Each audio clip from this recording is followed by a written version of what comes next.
Assalamualaikum warahmatullahi wabarakatuh. Halo pendengar setia Radio Kesehatan, gimana nih kabarnya? Semoga selalu dalam keadaan sehat jiwa dan raga ya. Kenalin, aku Najwa. Kali ini aku bakalan nemenin kamu di Radio Kesehatan episode Toxic Positivity. Kita langsung masuk ke materinya aja yuk, check it out.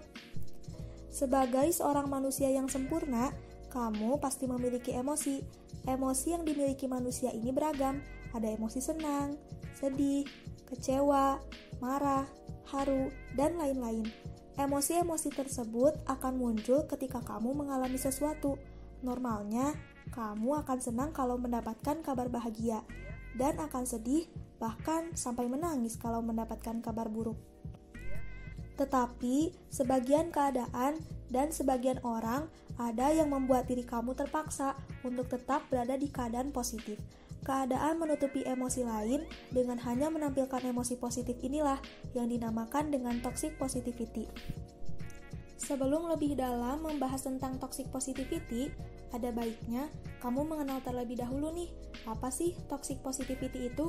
Menurut Konstantin Lukin, salah seorang psikolog dari Amerika, toxic positivity adalah sebuah konsep yang menerangkan bahwa berpikir positif merupakan cara tepat untuk menjalani hidup, dan hal itu termasuk menolak segala sesuatu yang dapat memicu hadirnya emosi negatif. Berdasarkan salah satu artikel psikologi di thepsychologygroup.com, toxic positivity diartikan sebagai an act of denial, minimization, and invalidation the authentic of human emotional experience. Toxic positivity itu lebih dari sekadar bersikap dan berpikiran positif, melainkan sebuah tindakan menyangkal, meminimalkan, serta menghapuskan perasaan autentik atau perasaan sebenarnya yang dirasakan oleh seseorang. Toxic positivity bisa datang dari diri sendiri, lingkungan, juga orang terdekat loh. Berikut ini ada beberapa cara yang bisa kamu lakukan supaya tidak terbelenggu dengan toxic positivity. Yang pertama, kamu harus belajar untuk tidak menyangkal perasaan. Yang kedua, memvalidasi perasaan. Dan yang ketiga, menekankan bahwa terkadang tidak apa-apa untuk merasa tidak baik-baik saja. Yang pertama, tidak menyangkal perasaan dan memvalidasi perasaan.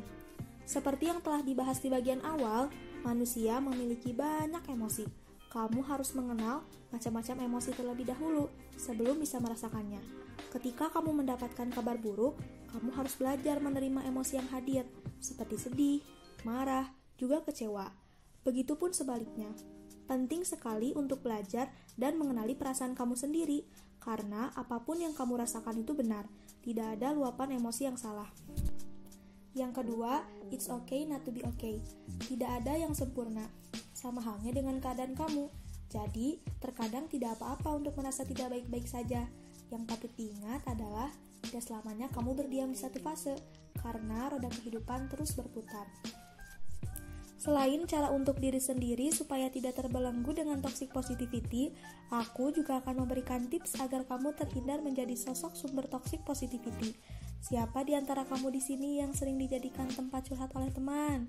Sebagian orang menceritakan masalah yang dialami merupakan hal yang sulit untuk dilakukan. Nah, jika kamu dijadikan sebagai tempat untuk bercerita dan berkeluh kesah oleh teman, berarti kamu adalah sosok yang dipercaya loh. Apa sih yang tidak boleh dilakukan ketika teman sedang curhat? Yang pertama, memotong pembicaraan. Ketika teman sedang mengalami kesulitan dan membagikan ceritanya ke kamu, yang sangat perlu dilakukan adalah menjadi sosok pendengar yang baik. Biarkan teman kamu menyelesaikan cerita dari sudut pandangnya terlebih dahulu, dan jangan memotong ucapan mereka meskipun dengan nasihat-nasihat. Yang kedua, fokus pada diri sendiri. Jangan sekali-kali memusatkan diri sendiri ketika teman sedang berkeluh kesah, menggampangkan masalah teman, merasa menjadi seseorang yang paling menderita, dan membandingkan masalah kamu dengan masalah teman merupakan hal yang fatal untuk dilakukan. Masing-masing individu memiliki cara pandangnya tersendiri terhadap sesuatu, dan kamu sama sekali tidak berhak untuk menilai bagaimana teman kamu menanggapi suatu masalah. Dan yang terakhir, mengeluarkan kata-kata positif yang toksik. Semangat ya! Pasti ada sisi baik dari semua itu. Masih ada loh yang hidupnya lebih parah dari kamu. Ayo bersyukur. Everything will be okay. Ayo jangan sedih terus.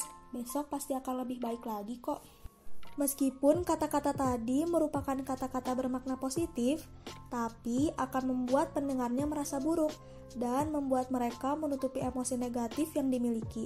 Jadi, kurangi memberi nasihat dengan kata-kata positif seperti tadi ya. Intinya, tidak semua emosi negatif itu buruk dan semua emosi positif itu baik. Semua emosi milik manusia itu benar, asalkan meluapkannya pada keadaan yang tepat dan tidak meluapkan emosi itu secara berlebihan. Yuk, kurangi toxic positivity mulai dari diri sendiri.